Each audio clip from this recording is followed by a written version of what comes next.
Hello दोस्तों, स्वागत है आपका हमारे YouTube चैनल में। हम पढ़ रहे थे छत्तीसगढ़ और छत्तीसगढ़ में हम पढ़ रहे थे संभाग एवं जिला दर्शन, जिसमें हम दुर्ग संभाग के जिलों की चर्चा कर रहे थे। अभी हम देखेंगे दुर्ग संभाग का अंतिम जिला जो कि बचा हुआ है हमारा, और वो है बालोद जिला। तो आइए देखते हैं बालोद जिला। बालोद जिला, अगर बात करें बालोद जिले की, तो जो बालोद जिला है इसका गठन हुआ था या इसकी स्थापना हुई थी सन 2012 में। बात करें अगर बालोद जिले के पड़ोसी जिले व राज्यों की, तो इसमें जो पड़ोसी जिले हैं वो आ जाएंगे दुर्ग, एक सीमावर्ती जिला है धमतरी, दक्षिण में है कांकेर और पश्चिम में राजनांदगांव। 4 जिलों से सीमा रेखा बनाता है ये। अगर हम बात करें जिले के गठन की या जिले के स्थापना की, तो जिले का गठन हुआ था सन 2012 में, और जिस जिले से अलग होकर एक नया जिला बना था, यानी इसका जो मातृत्व जिला है वो है दुर्ग। देखिए, अगर पड़ोसी जिले व पड़ोसी राज्य को, तो इसके कुल 4 जिलों से सीमा रेखा बनाता है, जो कि है दुर्ग, धमतरी, कांकेर और राजनांदगांव। क्योंकि ये एक भू आवेशित जिला है, तो ये किसी भी अन्य राज्य से सीमा रेखा नहीं बनाएगा, ये किसी भी राज्य से सीमा रेखा नहीं बनाता है। अगर बात करें इसके तहसील और विकास खंड की, तो जिले में तहसील और विकास खंड दोनों की संख्या है 5। तो आइए देखते हैं यही तहसील और विकास खंड जिले में किन किन स्थान पर स्थित है, यानी किन किन स्थानों पर है। सबसे पहले धमतरी से एक राष्ट्रीय राजमार्ग 30, नेशनल हाईवे 30, जो कि बालोद के बाद कांकेर, कोंडागांव होता हुआ सुकमा तक जाएगा। इसी राष्ट्रीय राजमार्ग 30 से एक राष्ट्रीय राजमार्ग निकलेगा जो कि है 930, ये है नेशनल हाईवे 930, राष्ट्रीय राजमार्ग 930। ये जिस जगह से होकर बन रहा है वो है पुरूर। अगर बात करें इस नेशनल हाईवे 930 में उपस्थित तहसील और विकास खंड की, तो उसमें सबसे पहले गुरूर, फिर बालोद, और आगे जाके इसी के पास स्थित है डोंडी लोहारा। क्योंकि कुल तहसीलों की संख्या 5 है, अभी 3 हुए हैं, बालोद, गुरूर और डोंडी लोहारा। बचे हुए जो 2 है उनमें देखें, एक दक्षिण में जो कि है डोंडी, और उत्तर में एक है गुंडरदेही। तो तहसील और विकास खंड देखें तो बालोद, गुरूर, डोंडी लोहारा, डोंडी और गुंडरदेही। अगर बात करें जिले में रेल मार्ग की, तो भिलाई से होता हुआ एक रेल मार्ग जो कि दल्ली राजहरा,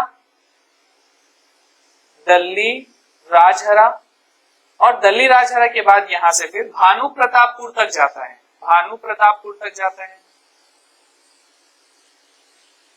यह है जिले में एकमात्र रेल मार्ग।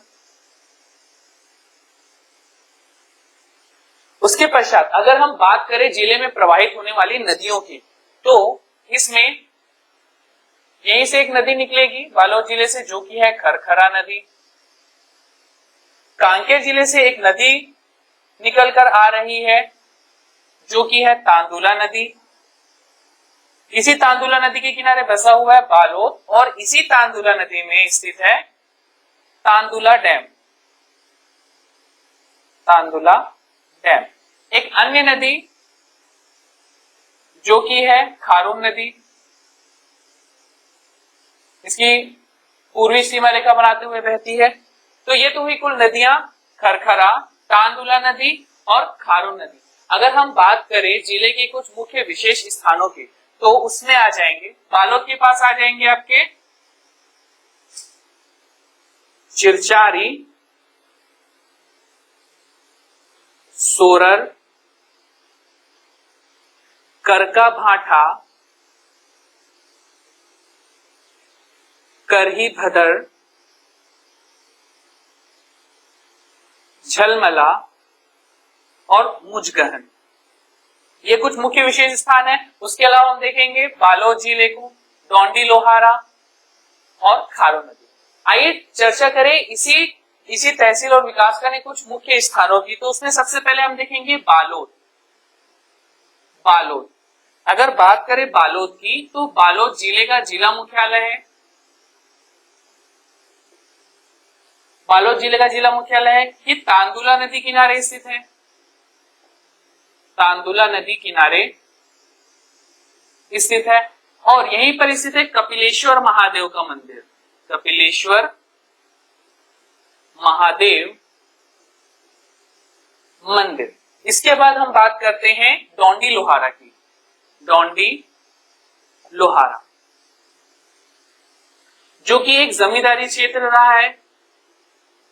जमींदारी क्षेत्र रहा है ये, और इसी जमींदारी क्षेत्र से 1937 में हुआ था डोंडी लोहारा किसान आंदोलन। किसान आंदोलन। उसके पश्चात अगर हम बात करें दल्ली राजहरा की, दल्ली राजहरा, तो ये जिले का एक लौह अयस्क क्षेत्र है। लौह अयस्क क्षेत्र है ये, यहां से लौह अयस्क की प्राप्ति होती है। उसके पश्चात हम देखें चिरचारी, सोरर,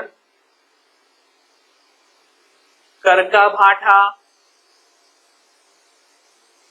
करही भदर, मुजगहन, तो ये सभी स्थल पाषाण काल से संबंधित है। यहां से पाषाणकालीन साक्ष्य प्राप्त हुए हैं। ये पाषाणकालीन स्थल है, पाषाणकालीन स्थल है। उसके अलावा जो करका भाटा है, करका भाटा, यहां स्थित है राज्य का सहकारी शक्कर कारखाना, और इस शक्कर कारखाने का नाम है दंतेश्वरी मैया, दंतेश्वरी मैया सहकारी शक्कर कारखाना, सहकारी शक्कर कारखाना। तो दोस्तों ये तो हुआ बालोद जिला। आइए एक बार देखें, तो जिले का गठन हुआ था सन 2012 में, और ये दुर्ग जिले से अलग होकर एक नया जिला बना था। और अगर बात करें इसके पड़ोसी जिलों की, तो वो है दुर्ग, धमतरी, कांकेर और राजनांदगांव, और ये एक भू आविष्टित जिला है। अगर हम बात करें तहसील और विकासखंड की, तो इसमें तहसीलें और विकासखंड दोनों की कुल संख्या है 5। एक रेल मार्ग जो कि भिलाई से होता हुआ दल्ली राजहरा, और दल्ली राजहरा से भानुप्रतापपुर तक जाता है। उसके पश्चात अगर नदियां देखें, तो 3 नदियां जिले में प्रवाहित होती हैं। एक है खरखरा नदी, एक है तांदुला नदी जिस पर स्थित है तांदुला डैम, और जो कि बालोद के किनारे स्थित है, और जिस नदी के किनारे बालोद स्थित है। उसके पश्चात एक है खारो नदी। उसके बाद हमने देखा जिले के कुछ मुख्य स्थानों को। तो सबसे पहले हमने देखा बालोद जो कि जिले का जिला मुख्यालय है, और ये तांदुला नदी के किनारे स्थित है।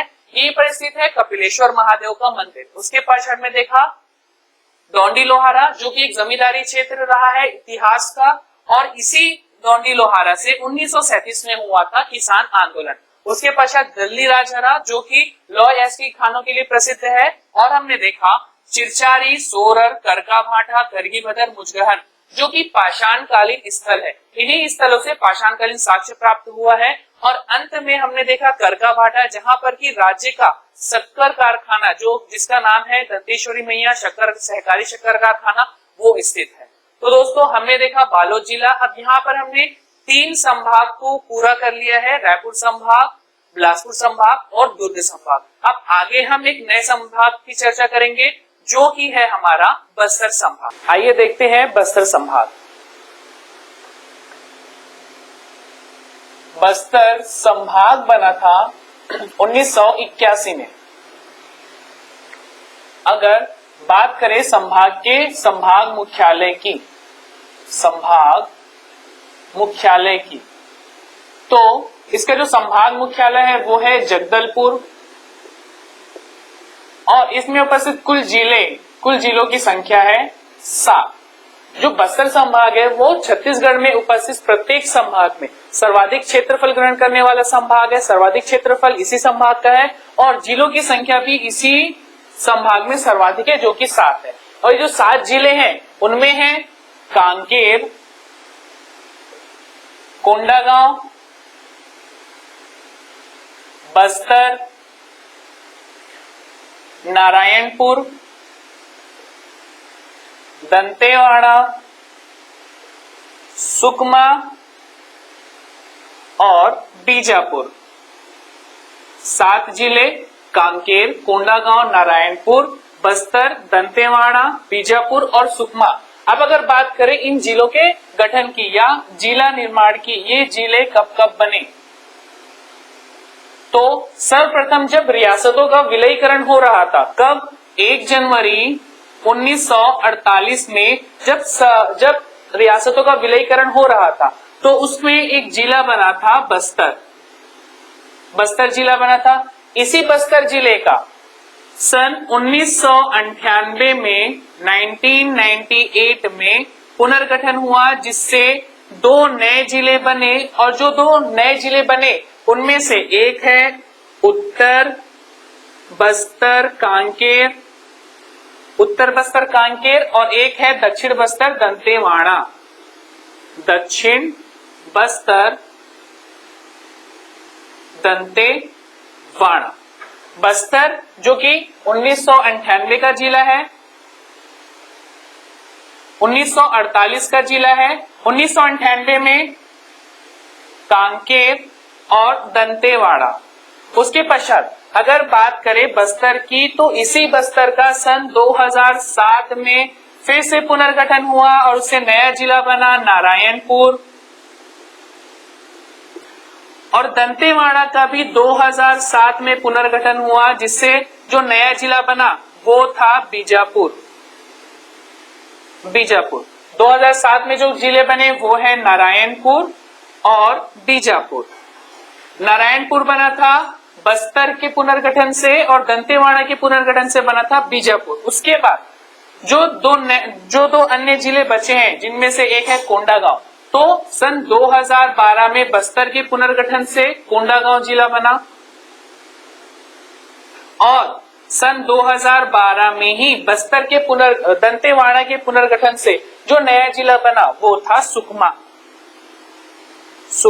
सुकमा जिला है आपका सन 2012 का और कोंडागांव भी गठित हुआ था सन 2012 में। तो ये तो हुए जिले और उनका जिला निर्माण। एक बार फिर से देख ले, कांकेर जो कि 1998 का जिला है, 1948 में बना था बस्तर और 1998 में ही बना था दंतेवाड़ा।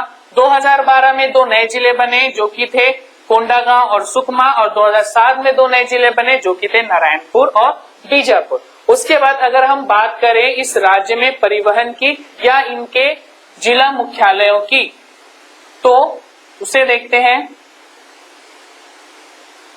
देखिए, अगर परिवहन को लेके तो नेशनल हाईवे 30 जो कि बालोद से कांकेर, कोंडागांव, बस्तर, सुकमा होते हुए आंध्र प्रदेश तक जा रहा है, यह है आपका राष्ट्रीय राजमार्ग 30। इस राष्ट्रीय राजमार्ग 30 में जो जिला मुख्यालय पड़ते हैं वो है कांकेर का कांकेर, कोंडागांव का जिला मुख्यालय कोंडागांव, बस्तर का जिला मुख्यालय जगदलपुर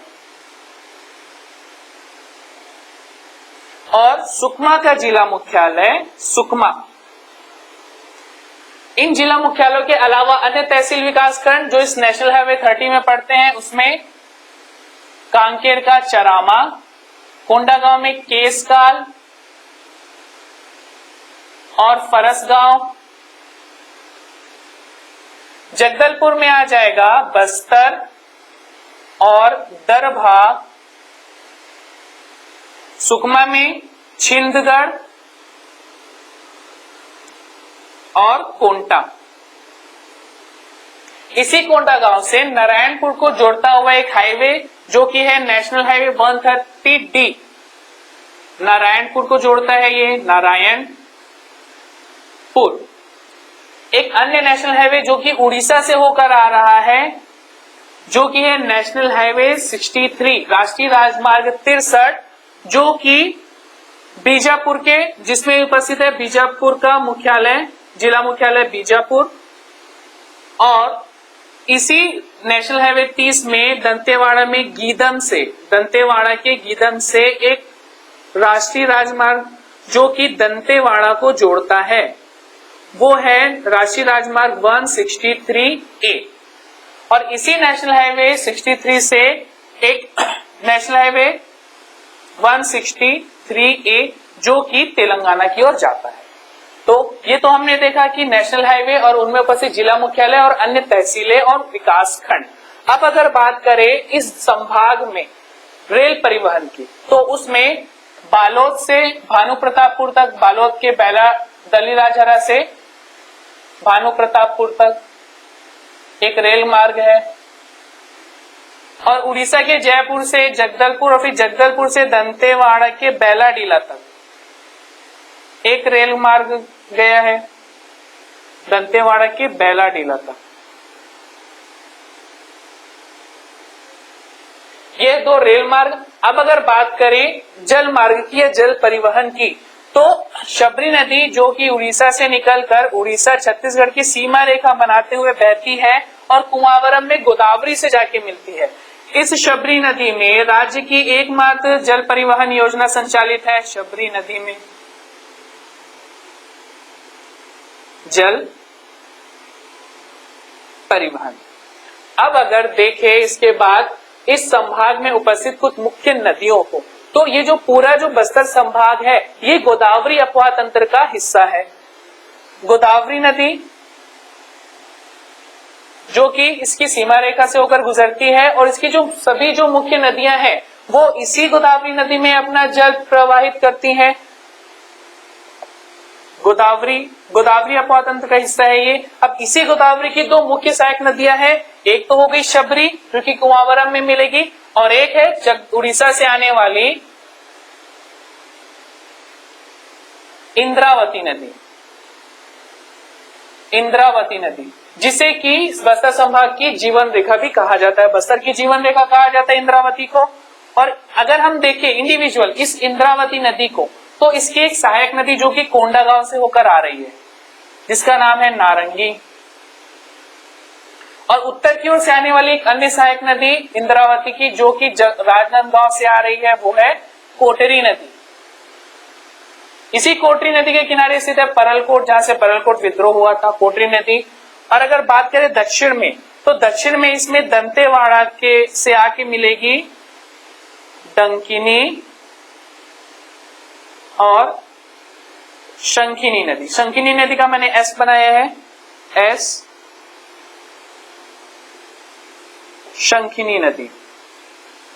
अब अगर देखिए इस नदियों में कुछ जलप्रपात को, तो मुख्य जलप्रपात जिसे ही छत्तीसगढ़ का नियाग्रा या भारत का नियाग्रा कहा जाता है, चित्रकूट जलप्रपात।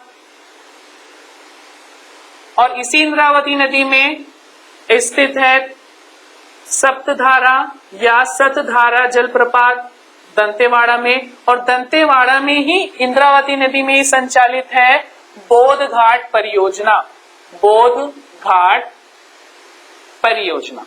उसके अलावा अगर हम बात करें शबरी नदी को, अगर शबरी नदी देखें तो शबरी नदी में दो मुख्य जलप्रपात हैं, एक है आपका गुप्तेश्वर जलप्रपात और एक है रानी दरहा जलप्रपात। अगर शबरी नदी की सहायक नदियां देखें तो बस्तर से ही निकलकर इसमें एक नदी आके मिलती है जो कि है कांगेर नदी। इस कांगेर नदी की दो मुख्य सहायक नदियां हैं, एक है मुनगा, एम फॉर मुनगा, और एक है बहार, डी फॉर बहार। एम फॉर मैंने लिखा मुनगा और डी से बहार। इसी मुनगा बहार नदी में स्थित है तीरथगढ़ जलप्रपात। तीरथगढ़ जलप्रपात स्थित है। उसके अलावा इसकी एक अन्य सहायक नदी है जो कि है मलगेर नदी, सुकमा जिले से प्रवाहित होती है मलगेर नदी। इस मलगेर नदी पर जो जलप्रपात है वो है मलगेर इंदुल जलप्रपात। तो हमने देखा इसकी मुख्य नदियां जिसमें है गोदावरी नदी जो कि बस्तर संभाग का अपवाह तंत्र है। उसके पश्चात इंद्रावती नदी की सहायक नदी हमने देखी नारंगी नदी और कोटरी नदी और डंकिनी शंखनी नदी। इसी इंद्रावती नदी पर बस्तर में स्थित है चित्रकूट जलप्रपात और दंतेवाड़ा में स्थित है सप्तधारा जलप्रपात या सप्तधारा जलप्रपात और बोधघाट परियोजना। फिर एक है शबरी नदी। शबरी नदी की सहायक नदी हमने देखी कांगेर नदी, जिसकी सहायक नदियां हैं मुंडा एवं पहाड़ और जिस पर स्थित है तीरथगढ़ जलप्रपात।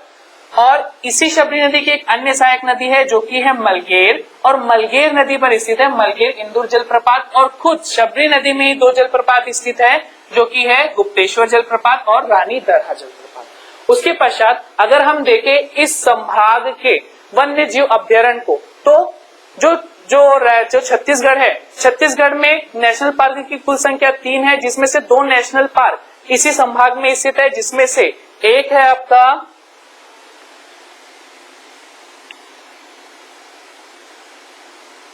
Indravati national park, Indravati national park, जिसकी स्थापना हुई थी सन 1978 में, और स्थापना के आधार पर यह प्रदेश का पहला नेशनल पार्क है। और इसी नेशनल पार्क में 1982-1983 में शुरू हुआ था प्रोजेक्ट टाइगर या बाघ परियोजना। और इसी के साथ ये एकमात्र ऐसा नेशनल पार्क है जहां पर बाघ परियोजना संचालित है, और ये राज्य का पहला प्रोजेक्ट टाइगर था। उसके पश्चात एक अन्य नेशनल पार्क जो कि बस्तर में स्थित है कांगेर नदी के पास, और ये है कांगेर घाटी नेशनल पार्क, कांगेर घाटी नेशनल पार्क।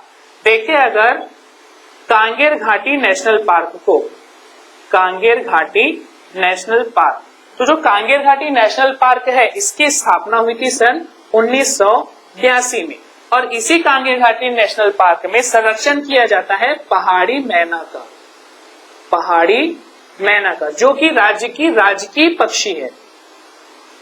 पहाड़ी मैना जो कि राज्य का राजकीय पक्षी है। उसके पश्चात अगर अभ्यारण्य की बात करें तो छत्तीसगढ़ में कुल 11 अभ्यारण्य है, जिसमें से 2 अभ्यारण्य इसी संभाग में स्थित है और उसी जिले में स्थित है जो कि है बीजापुर। बीजापुर में स्थित है आपका भैरमगढ़ के पास आएगा भैरमगढ़ अभ्यारण्य, और उसूर गांव के पास स्थित है पामेड़ अभ्यारण्य, पामेड़ अभ्यारण्य। तो दोस्तों हमने देखा यहाँ पर बस्तर संभाग। अगर बात करें पूरे बस्तर संभाग की, तो जो बस्तर संभाग है प्रदेश का सर्वाधिक क्षेत्रफल ग्रहण करने वाला संभाग है। सबसे ज्यादा क्षेत्रफल इसी संभाग का है, और इसमें जिलों की संख्या भी सर्वाधिक है। और जिले देखें तो उसमें है कांकेर, कोंडागांव, नारायणपुर, बस्तर, दंतेवाड़ा, बीजापुर और सुकमा। अगर बात करें हम इसमें प्रवाहित होने वाली नदियों की, तो हमने देखा कि ये जो बस्तर संभाग है ये गोदावरी अपवाह तंत्र का हिस्सा है। इसकी 2 मुख्य नदियां हमने देखी, इंद्रावती और शबरी, और उसमें हमने जलप्रपात देखे, जिसमें से 2 मुख्य जलप्रपात, एक है चित्रकूट और एक है तीरथगढ़ जलप्रपात। तो उसके पास हमने देखा कि जो वन्य जीव अभ्यारण्य है इस संभाग का, तो उसमें 2 नेशनल पार्क जो कि इंद्रावती राज्य का पहला नेशनल पार्क है, और एक है कांगेर घाटी नेशनल पार्क। और प्रोजेक्ट टाइगर संचालित है इंद्रावती में, जो कि राज्य का पहला प्रोजेक्ट टाइगर है, पहली बाघ परियोजना संचालित हुई है। उसके पश्चात हमने 2 अभ्यारण्य भी देखे जो कि है भैरमगढ़ अभ्यारण्य और पामेड़ अभ्यारण्य। तो इसी के साथ हमने जो बस्तर संभाग है उसका एक जनरल इंट्रोडक्शन देखा। अब आगे आने वाली वीडियो में हम इसी बस्तर संभाग के अन्य जिलों को एक एक करके देखेंगे। तो मिलते हैं अगले वीडियो में, तब तक के लिए thank you and all the best.